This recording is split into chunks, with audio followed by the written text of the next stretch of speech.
Hail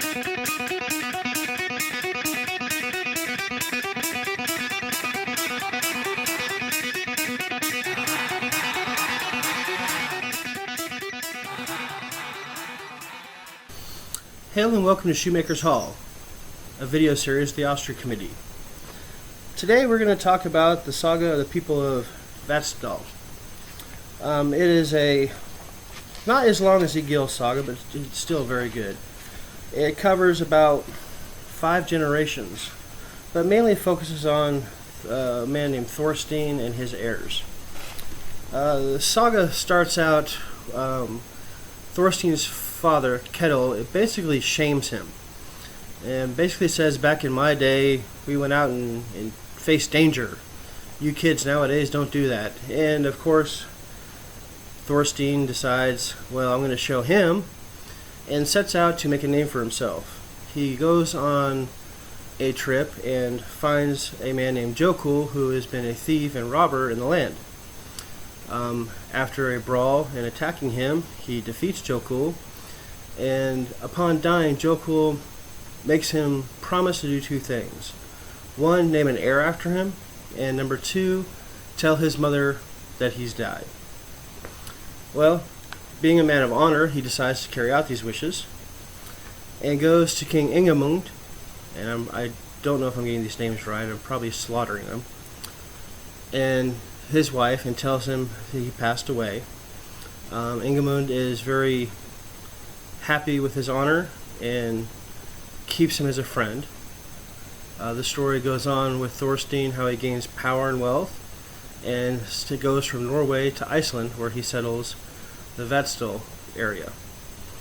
The rest of the saga is about him and his heirs, and different stories on how they deal with unruly people.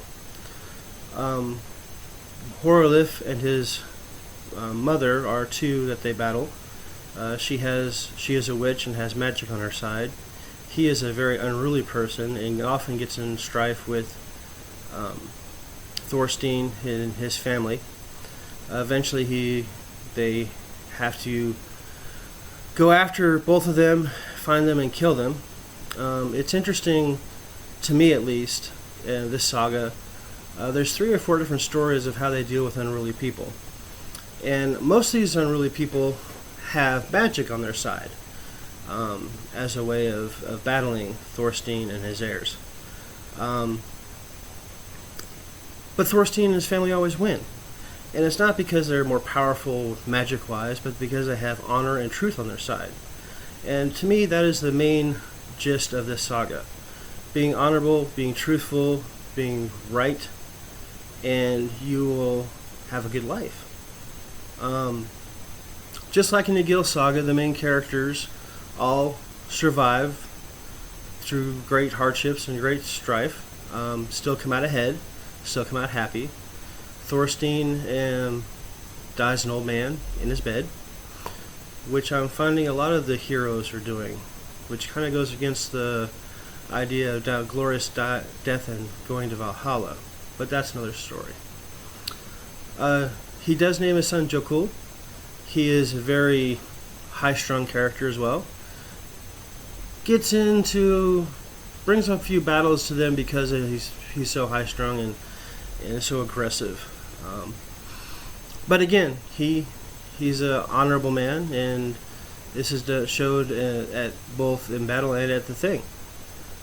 Definitely worth the read. It took me about 2 weeks to read it. Of course, I really don't have that much time to read, dealing with a 21-month-old, but it's definitely worth sitting down and taking the time to do the book. I'm excited to read the rest of the sagas. I hope this has enticed you to read the sagas. The book I'm using is The Sagas of the Icelanders. Very good book. And I'll continue doing these little videos as I progress through the book with each saga, and we'll discuss them in length. Hope you enjoyed it, and I'll see you around the web.